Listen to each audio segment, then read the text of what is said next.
Ada 3 ciri-ciri rotak di motor Honda sudah melemah atau sudah rusak.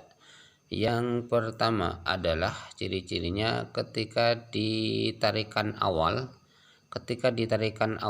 biasanya agak setengahnya melebek. Akan tetapi ketika digas agak tinggi, ditarik gas agak tinggi dia lancar. Akan tapi ketika di tarikan awal dia agak melebek-melebek ya, kayak mau mati seperti itu. Digas pelan-pelan ya, kalau gas pelan-pelan set, dia posisinya lancar. Tapi kalau digas awal terutama di pagi hari dia melebek-melebek setengahnya agak mati. Dan apabila posisi panas dia biasanya agak lancar dikit ya, seperti itu. Itu biasanya arahnya ada di rotaknya yang sudah mulai melemah atau sudah rusak. Ciri-ciri yang kedua adalah di suara dengungan rotaknya, suaranya menjadi kecil atau menjadi lirih.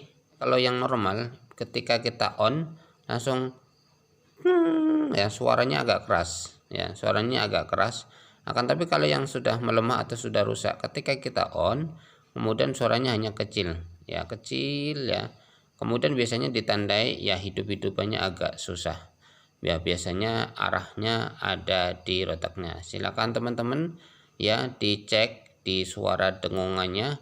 Kalau suaranya sudah enggak seperti biasanya, suaranya biasanya keras kok dia mengecil, dan di situ ada ditimbulkan di motor teman-teman hidup-hidupannya agak susah, maka biasanya bisa arahnya ada di rotak yang sudah mulai melemah.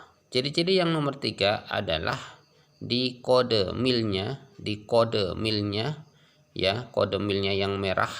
Biasanya kalau ketika on kemudian kode milnya nyala, nah di situ nyala terus ya, posisi nyala terus, atau di situ ada kedipan ya, kedipannya di sini maksudnya juga disertai contohnya hidup-hidupannya agak susah atau mungkin agak merebet-merebet, dan ditambah lagi kode milnya itu ada kedipan, ada beberapa kedipan, mungkin bisa arahnya ada di kode milnya.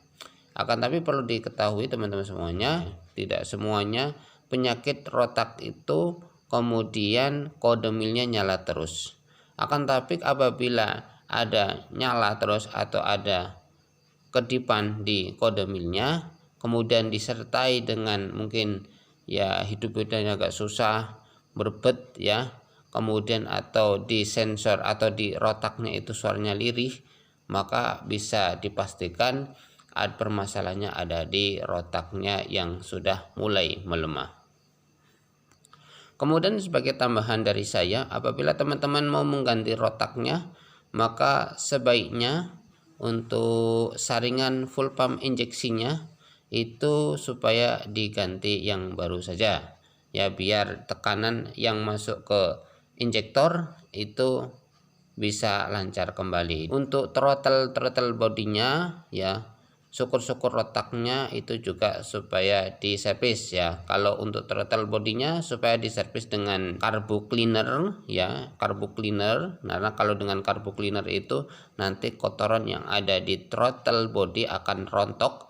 Akan tapi kalau cuma memakai bensin biasanya dia tidak akan rontok. Akan tapi kalau pakai carbo cleaner maka kotoran-kotoran yang ada di carbo cleaner akan rontok semua. Syukur-syukur untuk injektornya juga diimpus ya teman-teman, karena kalau diimpus nanti biasanya kotoran yang ada di injektornya pun juga akan rotok atau lepas. Akan tapi kalau tidak diimpus maka biasanya kotoran yang ada di injektornya itu juga masih ada di situ, maka biasanya juga walaupun diganti rotaknya maka biasanya penyakitnya belum hilang ya, maka supaya semuanya dibersihkan atau diservis semuanya.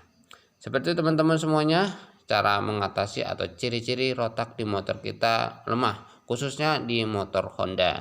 Terima kasih, apabila salah kata dalam saya menyampaikan saya mohon maaf. Wassalamualaikum warahmatullahi wabarakatuh.